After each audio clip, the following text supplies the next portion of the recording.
We are just days away from the Cincinnati Bengals taking the football field for the first time in the regular season. I'm excited. I know you guys are excited too. Show that excitement for me right now in the comment section by spamming Who Dey.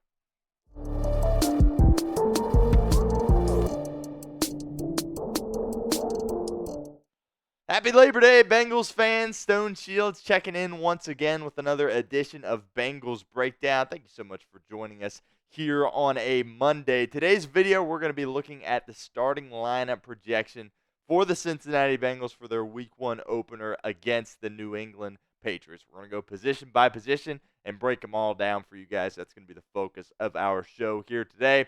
Quarterback, of course, Joe Burrow is back. Plenty of reason to be excited about that. Of course, coming off injury last season, I think it'll be just a sigh of relief, and everybody will be super excited to see Joe Burrow back out there at the quarterback position for the Bengals. So that one goes without saying. Now we move on to the running back spot. I'm putting Chase Brown here. I could have went Chase Brown or Zach Moss, kind of taking the easy way out here, which I will do a little bit later on in today's video. But I'm going with Chase Brown. Of course, he was the guy that started for them in their preseason opener against the Tampa Bay Buccaneers. Now, of course, Zach Moss was a little under the weather and was not able to play in that game. We're going to see a lot out of both of these backs, but I'm giving Chase Brown the advantage here. I just think his speed and, he's really done a nice job kind of getting accustomed to the game at the professional level. Really excited to see what he can do. Zach Moss, I think some people are certainly sleeping on him in terms of what he can do out there on the football field. He's had a really solid NFL career to this point. I definitely think Bengals fans are going to be pleasantly surprised about what Zach Moss brings to the table, but I'm giving Chase Brown the edge here in terms of the first guy to take the field at that running back position on Sunday for the Bengals. That leads us to the pinned comment of today's show. Who is going to be the Bengals' leading rusher in 2024? Chase Brown, Zach Moss, or Trayveon Williams? You see their numbers right there, so type the number of who you think is going to be the leading rusher for Cincinnati in 2024 at the pinned comment of today's video. Moving on to the tight end position, I got Mike Gesicki here. Of course, free agent Mike Gesicki coming in from the New England Patriots, faces his former team Week 1 of the 2024 season. When the Bengals released their first depth chart, they had Drew Sample at this spot, but, those first depth charts, they aren't really, they're certainly not gospel by any means. And I think a lot of the newer faces found their way a little bit further down on the depth chart. Mike Gesicki is going to be their guy. He's going to get a lot of those slot targets that Tyler Boyd, has taken up for, the past half decade or so. So Mike Gesicki is going to be that tight end, starting tight end, that number 1 tight end for the Bengals. Really excited to see what he can do in stripes for Cincinnati. Moving on to the receivers. Of course, I'm putting Ja'Marr Chase here. Again, that clock is ticking on a potential extension leading up to Week 1, but I will be totally shocked if he is not out there for Cincinnati against the Patriots. So I've got him at this wide receiver 1 spot as one of the best wide receivers in the National Football League. Now, depending on where you look, his lines are a little bit different. I've seen this one floated around a little bit. 1,250 receiving yards for Ja'Marr Chase. Seems really, really low to me, but I do think that they take injury risk into account to some extent when making these lines. So sound off for us in the comments. Type M if you think he's going to have more than that 1,250 receiving yards, or less if you think it's going to be less than that number. Sound off for us in the comments of today's video. Wide receiver 2, of course, T. Higgins, probably going to be his last year as a Cincinnati Bengal, but that to me looks like the best 1-2 punch in the National Football League. And you got Joe Burrow out there at the quarterback position. Those are your superstars on this team, and expecting big years from those two guys. Wide receiver 3, that was a battle going into training camp and the preseason. There were several guys vying for that spot, and I think ultimately we'll see Andrei Iosivas go out there first for Cincinnati. Certainly Charlie Jones and Trent have a lot to bring to the table as well, and are going to get their name called at some point. Jermaine Burton maybe a little bit later on. We'll see if he gets too much a decent amount of playing time. Not really expecting a ton from him to start the season, but Andrei Iosivas has been outstanding in training camp, and I'm really excited for him to be the third wide receiver out there for Cincinnati. It almost seems unfair to me. We'll return to our lineup projections here in a moment, but first I want to give a shout out to our friends over at GameTime because today's show is presented by GameTime. GameTime has a new feature called GameTime Picks that makes getting tickets to see your favorite teams play live even easier. GameTime Picks filters out the fluff to show you only incredible deals on great seats so you don't have to waste time searching through thousands of tickets. GameTime Picks is the easiest way to find and buy tickets to live events. A couple weeks ago, I got tickets to Jason Alteam with GameTime. It was incredibly straightforward. I got my tickets immediately with zero stress.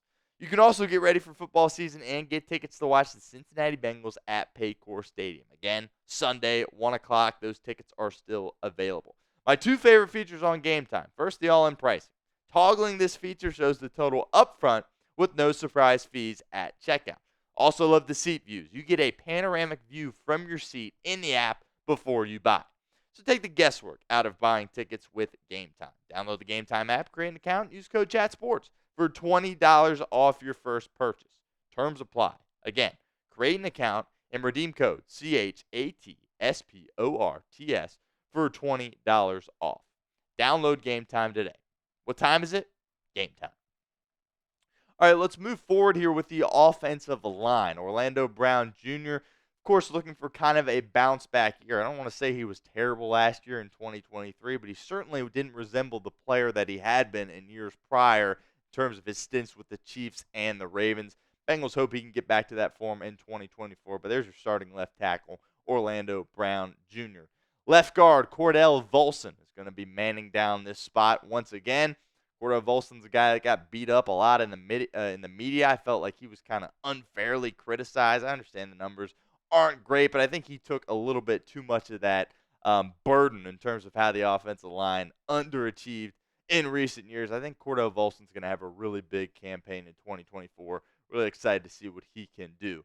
Ted Karras, one of the best centers in the National Football League, fresh off his extension. He is that guy at your starting center spot. You also feel good if something were to happen to Karras. You got Matt Lee, 7th-round pick by the Bengals. He had a really solid preseason. Feel good about him backing up Ted Karras. Right guard, Alex Cappa is back, and feel comfortable about him in this right guard spot. On paper, this seems like the best offensive line of the Joe Burrow era. And we get to that last spot on the offensive line. Here's our first or of the day. Either Amarius Mims or Trent Brown. Look, I would be coming to you guys straight, and if he didn't have that pec issue, I would 100% be saying it's Amarius Mims here. But we still don't have too much detail on what exactly that pec is doing right now in terms of the recovery of Amarius Mims. So I got the or here. I think the Bengals would love to have Amarius Mims out there. I think he was well on his way to winning that job.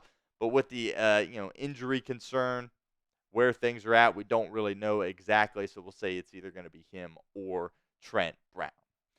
Again, another opportunity for you guys to get interactive with our show here at Bengals Breakdown. What is your confidence level in the Bengals offensive line? Again, I think this is the best offensive line Joe Burrow has had to work with in his NFL career. It's a big year for Frank Pollock. I think there's talent on this line. He's got to get the most out of them and do a good job being that offensive line coach. So scale for us in the comments, 1 to 10. All right, there's the offense. Let's flip over to the defense at this point. In terms of our edge rushers here, Trey Hendrickson and Sam Hubbard. That's kind of your two-headed monster at that position. Feel good about both guys. Are they creeping up there in age? Maybe, but I still think they have several good years left in the tank. No question marks there. You just cross your fingers for health. Moving towards the interior of that defensive line. We've talked about it at length throughout the offseason. Big question marks at this position. You're bringing in a new face, Sheldon Rankins, who's had a solid NFL career, of course, played really well against the Bengals last year, and the Bengals hoping that he can play well for them this season at that interior defensive line spot. It's going to be him. It's going to be B.J. Hill's kind of going to be his running mate at that defensive tackle position. We've talked about the lack of depth kind of behind those two guys. That room is going to get tested in 2024. We will see how they fare, but at this point, you're a little bit concerned about them applying any pressure from the interior of their defensive line on the quarterback or as well as just simply stopping the run. So big question marks at those spots. Need big years from Rankins and Hill.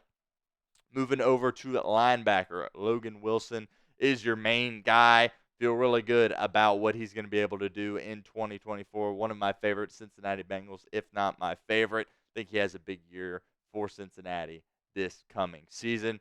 Jermaine Pratt, also a great linebacker for the Cincinnati Bengals. There were no question marks here in terms of linebacker 1, linebacker 2. It was Wilson and Pratt all day long. Bengals need them to have better years than they had in 2023, and I feel both are very capable of making that happen. Now, I threw a third linebacker on this list, so if you look at all of our projections, there's going to be 12 guys on defense. Obviously, that cannot happen, but I've got Akeem Davis-Gaither slotted in at this spot. As of now, Muma Jongmeta could potentially challenge him for this spot. I'm kind of interested to see what Akeem Davis-Gaither's year looks like for the Bengals, and if either of those two linebackers that they have on their roster, Bocci or Jongmeta, can kind of challenge him for that spot. But we'll see, depending on how many defensive linemen the Bengals have out on the field. Of course, will impact how many linebackers. So if they're just got two linebackers out there, it's going to be Wilson and Pratt. But if they play a defense with that third linebacker, I think Akeem Davis-Gaither will probably be the first guy to step on the field. Let's get to the back end of Lou Anarumo's defense. Cornerback 1, Cam Taylor-Britt. He's a bona fide number 1 in this league. He's proven that. He's going to match up against the best receiver on the other side. And Bengals feel really good about what they have in Cam Taylor-Britt. I think he's been an outstanding draft pick for them, and he's developed into a nice young player. Hopefully he can continue with that upward trajectory. Cornerback 2, here we go. It's Dax Hill. We are putting him down officially as the Bengals cornerback 2. That was probably the biggest offseason position battle. Was it going to be Hill? Was it going to be DJ Turner? Both will play. I think Dax Hill takes the field first Sunday afternoon in Cincinnati. That nickel spot, Mike Hilton has done a tremendous job in that role ever since he's arrived to the Queen City, and I expect him to have another big year. Love seeing him get some pressure on the quarterback off the edge. He's always in the right place at the right time. He's a sure tackler. Feel really good about Mike Hilton coming back at that nickel spot. Now these safeties. This is where the defense looks totally different than last year.